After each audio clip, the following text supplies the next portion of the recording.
It's a new fall semester, and that means organic chemistry is finally starting again. So for those of you who haven't been to my channel, I have a YouTube and a TikTok where I go over organic chemistry concepts. And if you reach out to me, I can send you a link of all my videos organized by topic. And I'm a big believer that Ochem doesn't have to suck as bad as it oftentimes does, and it doesn't have to be as hard as it often is. So here's what I would tell any of my students who are just starting out in organic chemistry and who want to do well. So the first is mindset matters. And I know that sounds dumb, but how you feel about a course impacts your experience in the course. So if you're feeling a lot of fear and you've heard a lot of bad things about Ochem, that is so normal. Actually, my research is about the reputation on organic chemistry and how it impacts people. It's really normal, but you can't let that win. So try to have a mindset that maybe I don't know this now, but I will be able to learn it. And evidence shows you've learned everything you needed to get to organic chemistry, so you should be able to also learn organic chemistry.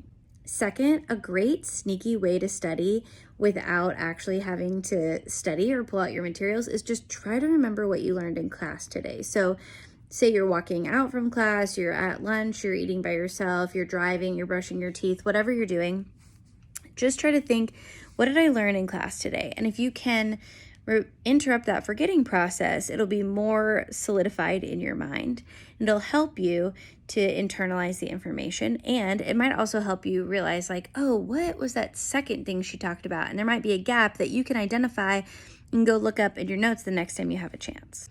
So it's like a tricky way to study without ever actually having to pull out any of your notes. And similarly, when we're talking about notes, I actually think that it's important how you take notes in organic chemistry.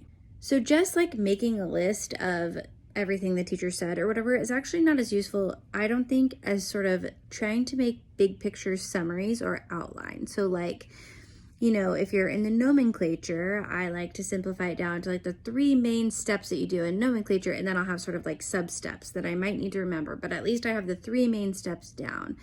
So if you can organize things or find patterns, that's what I think is really helpful about notes. It's like you're taking all the information that you've learned and condensing it down. And so even if you don't have all the information, but you have a brief outline, that will really help. So like a 1-page summary is a really good thing to do to just help get your notes in order and sort of start making connections and organizing things in your mind. So the big thing about Ochem is a lot of people feel like you have to do a lot of memorizing, and depending on your instructor, that might be true. But if you have a good instructor, you should be able to do well in Ochem by actually learning the concept. So focusing on the electrons and why they go where they go, and thinking about why reactions happen the way they do, rather than just memorizing all the reactions, you're gonna have a lot better time. Anyway, so those are just some of my thoughts about organic chemistry. And if you need any resources, please feel free to reach out to me. And happy studying!